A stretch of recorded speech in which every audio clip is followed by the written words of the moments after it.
সংসদের প্রথম অধিবেশনের সমাপনী বক্তব্যে বিরোধী দলীয় নেতা জামায়াত ইসলামের আমির ডাক্তার শফিকুর রহমান বলেছেন, ইতিহাস চর্চা কোনো দোষের কিছু নয়, তবে ইতিহাস নিয়ে পড়ে থাকলে হবে না, অতীতের ভুল ভ্রান্তি শুধরে সামনের দিকে এগিয়ে যেতে হবে।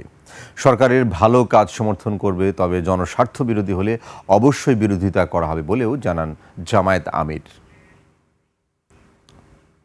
পরিবর্তন বক্তব্যে নয়, পরিবর্তন আনতে হবে মানসিকতা।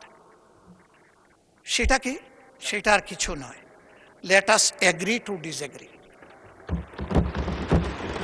আমার অপিনিয়ন আমি দেব, আপনার অপিনিয়ন আপনি দেবেন, আমারটা আপনি শ্রদ্ধা ভরে শুনবেন, আপনারটা আমি শ্রদ্ধা ভরে শুনব।